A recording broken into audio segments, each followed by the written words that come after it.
all have heard the report of the Varga by Shri Rao and Srimati Anupama ji. What was the content of the Varga and the participants and their backgrounds? All these things we know. They are all from different countries. They are Swayamsevaks and Sevikas in their countries where Hindu Swayamsevak Sangh is working. As we all know, Hindus have migrated from this land from time immemorials to the different and distant corners of the world. Today, Hindus can be found in more than 150 countries. There are more than 1 billion Hindus on this planet. The Hindu, as a religion, is the third largest, we all know very well.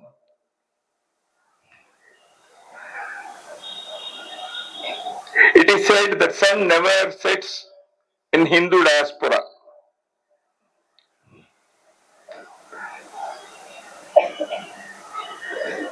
Hindus have been residing in so many countries, contributing to the national development in the adopted countries.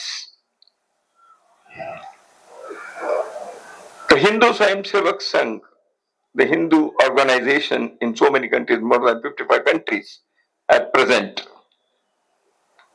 And every 2-3 years, 1 or 2 countries are added in last 10 years. And this type of camps are held every 4 years once in Bharat particularly, although on 2 occasions we had the camps in Kenya and Trinidad in the past. Apart from the camps that are being held in those countries, they all come together here, Bharat, in different cities. We have conducted camps earlier. The Hindu Swayamsevak Sangh, with the help of the local Rashtriya Swayamsevak Sangha Karyakartas, they organize the camps. The Hindu Swayamsevak Sangh that is working in various countries are independent non-profit organizations in their respective countries. They are all inspired by the Rashtriya Swayamsevak Sangh because of its philosophy, the methodology, the organizational practices, and the emphasis that it lays on. That is man-making and character building. Pay back to the society. Organize yourself so that you can turn out better and for longer.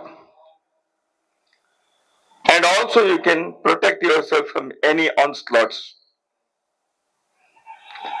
And they are not few. Why a Hindu organization is required in other countries? In fact, it is not required in Bharat, but it became a necessity. That's why it was started. In reality, it is required in other countries.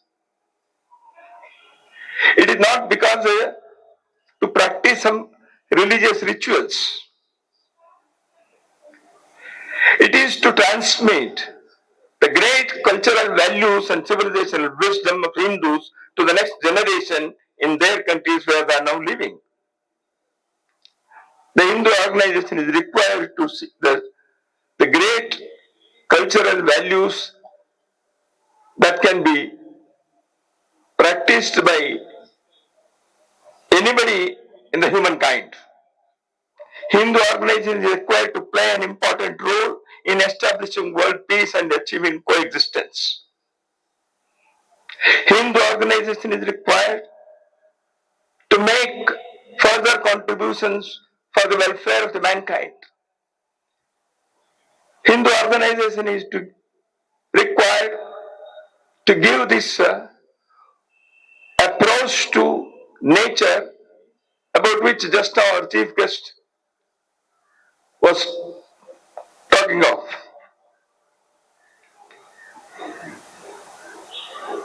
Because the Hindu view of life and the Hindu way of life, they have been contributing to the humankind in a number of ways. The cultural practices of and achievements of Hindus in the past have been well recognized, respected, and many a time followed by the rest of the world. And just now Rikikesh was referring to Pandit Ravi Shankar and the music. Music is one civilizational contribution to the cultural arena of the world from the Hindus.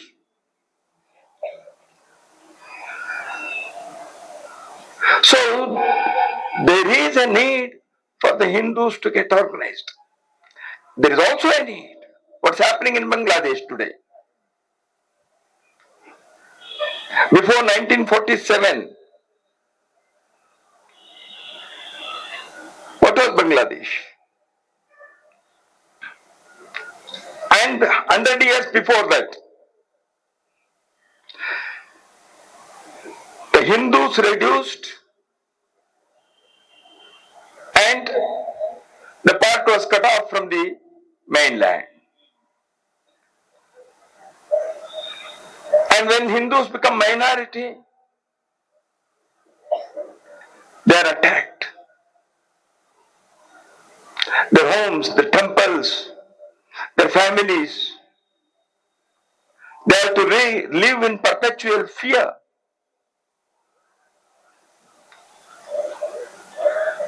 It has been experienced in different parts of the world, unfortunately, that the Hindus have been targets at some time.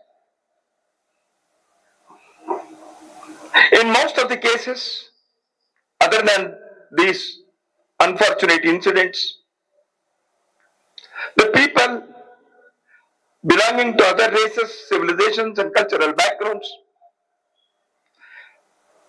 have accepted, acknowledged, respected the Hindus and their practices. What's the reason? It is because Hindus have lived with peace. They are law-abiding citizens. They are peace-loving citizens. Hindus are non-invading race. In last 6,000 years of Hindus history, we have never invaded any country, never enslaved any people. We are proud of this history. We are proud of this culture. We are proud of our contribution to the humanity and humankind.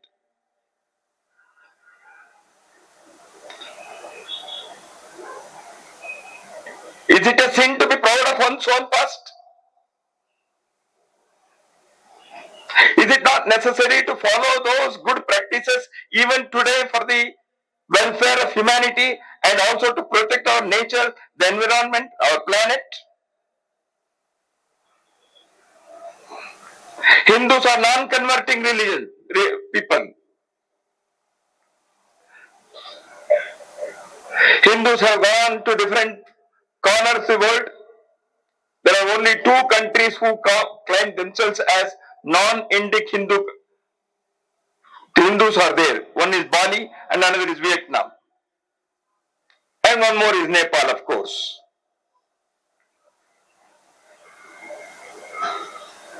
So in all those countries where they have gone with a message, an experience of civilizational living.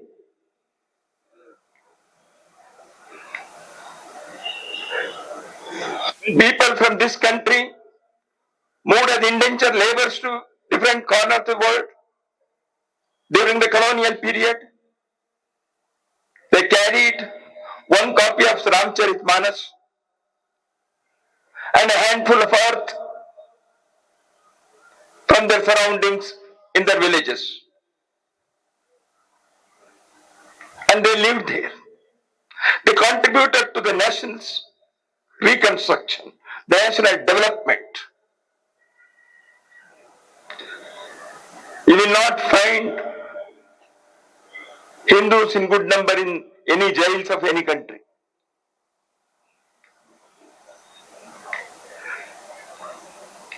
The least crime is committed by that, to a very small minor things, maybe some violation of some traffic rules or some such thing.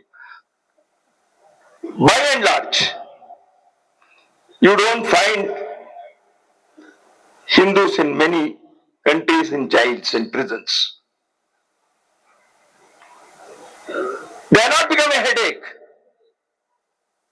They are law abiding. They contributed to the wealth of their adopted countries. So such Hindus have to be organized, and Hindus are organizing themselves so that we can contribute better, so that our succeeding generations will live with those cultural values and civilizational wisdom. Hindu Swayamsevak Sangh is contributing towards this end. As our chief guest mentioned about the challenges that the humankind is facing, one of them is no doubt the ecological, the environmental challenges. There is also intolerance on the basis of religion, race, racial discriminations. There are also challenges about our socio-culture, in our socio-cultural sphere. Families are breaking. Mutual faith and trust is a deficit.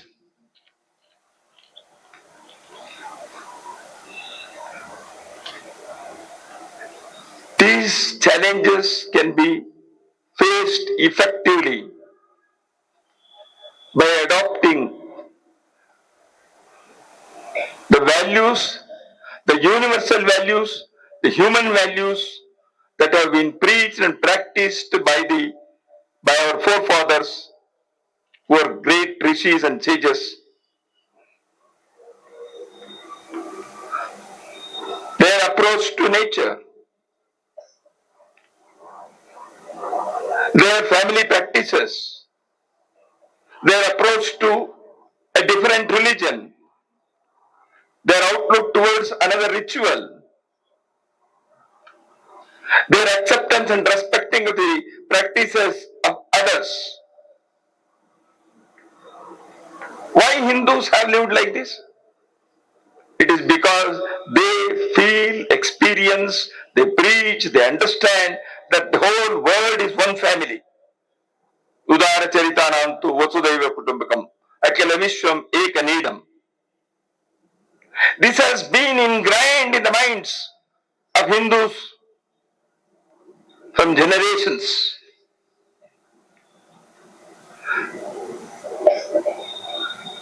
So such people are the assets on this planet. So the Hindu Swayamsevak Sangh has been active in various parts of the world, learning these things. As it has already been told in the report of the camp by both Varga and Vargadhikari. So to learn, to pick up about the Hindu values, the dharma, the present challenges.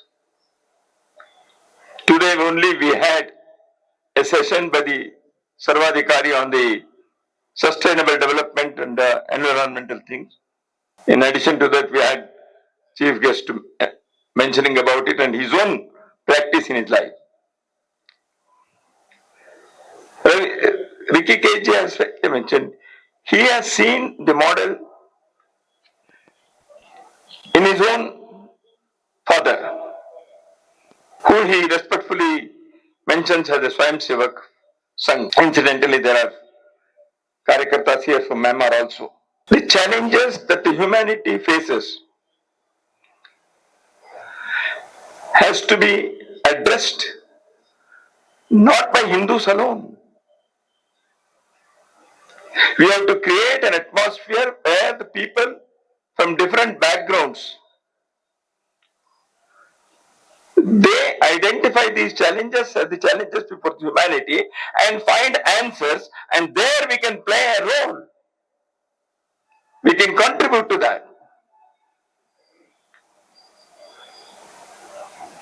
And for that, an organized, self-confident Hindu community in so many countries, they have to come forward. They have to provide leadership. They have to provide leadership in their countries where they are living, in the field of education, culture, environmental protection, human rights, and also protect themselves if something wrong happens to them. Many times such occasions also do arise. If there is distortion of Hindu history, if there is wrong depiction of Hindu culture in some textbooks in some country, if there is some law is being enacted in some parliament in some country which goes against the interests of the Hindus, somebody has to raise the voice.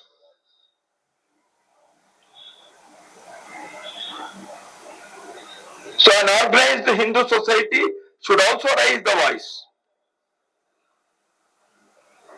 When we say Hindu organization, it is not with a narrow parochial outlook.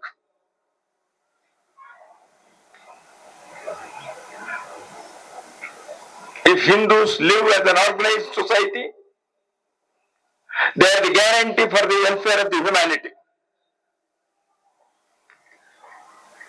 The Hindu organization is the guarantee for the world's protection of world's nature, the nature around us. An organized Hindu society is a guarantee for good families. And we have to set such examples. And fortunately, they are doing it. So now, because of our organizational activities, the Swayamsevaks and Sevikas in those countries have not only confined themselves to Hindu community.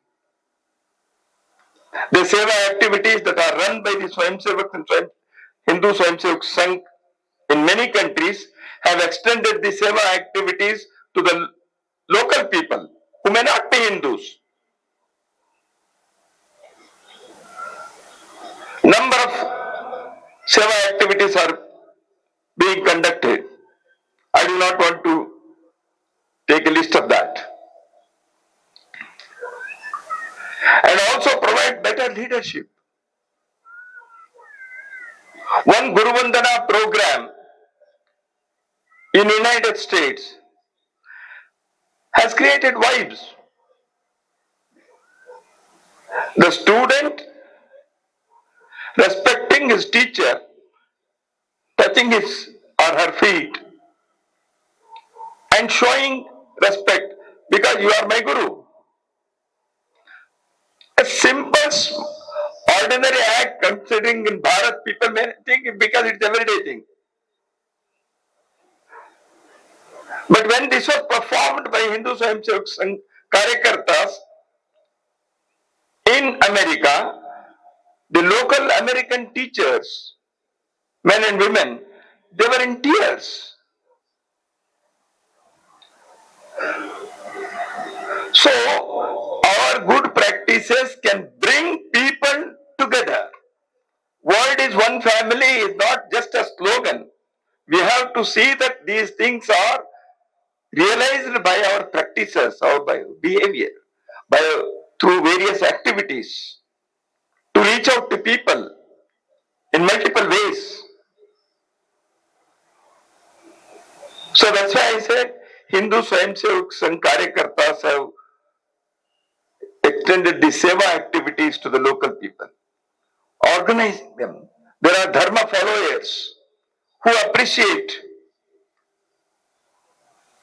the Bharatiya values, the culture, the music, the cuisine, the painting, our literature.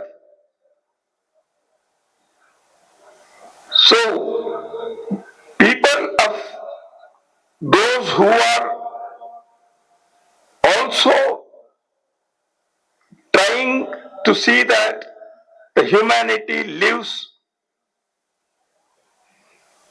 with such value-based thoughts and their practices which will embrace the entire humankind, we have to reach out to them. That's why the Hindu organization is not a narrow-minded, we for ourselves kind of organization. We want to embrace all people in the world. So that's why the Swayamsevaks have reached out to the local host communities. There are a number of ways. Yoga is there, music is there. We say Sanyogi Ave, Sangeet, Yoga, Gita, Ved, Ayurveda. All these great contributions to the humankind have to be practiced, otherwise they will become museum pieces. Hindu civilization is a living civilization. Hindu culture is a living culture. And to ensure that the organized effort like Hindu Swayamsevak Sangh is required. And there is a responsibility on Swayamsevaks in those countries also. As far as possible, we should try to learn the local languages, adopt certain good practices, those people. And also, I need not underline, as citizens of those countries, every Hindu has a duty towards that nation where we are earning our bread. Contribute to the development of the nation. And we all know that Hindus have been doing it wonderfully. And also have connect with Bharat. This is the Matrabhumi, this is the Janma Bhumi. And that is the Karma Bhumi. And for the second and third generation Hindus, that may be Matrabhumi, but this is Prerana Bhumi. So this connect is required because it will ensure our cultural and civilizational practices to be on right lines.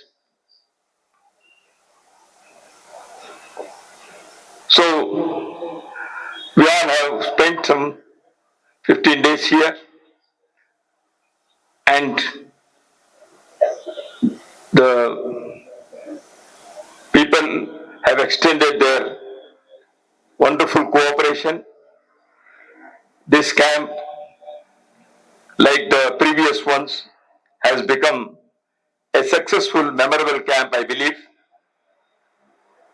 And Hindus in Bharat and Hindus anywhere in the world, we have to resolve that we work for the unity of humankind and protection of nature And we have to see that we really not only believe but practice that the whole world is one family.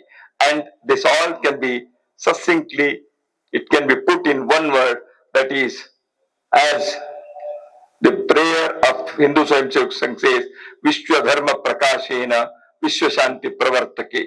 Vishwa Dharma के लिए विश्व धर्म विकासार्थम प्रभो संघटिता वयम. We are organized to establish this universal dharma, and in the light of that Vishwa Dharma, universal dharma, we want to establish the Vishwa Shanti, the world peace. Let us rededicate ourselves to this great and noble cause. Namaskar.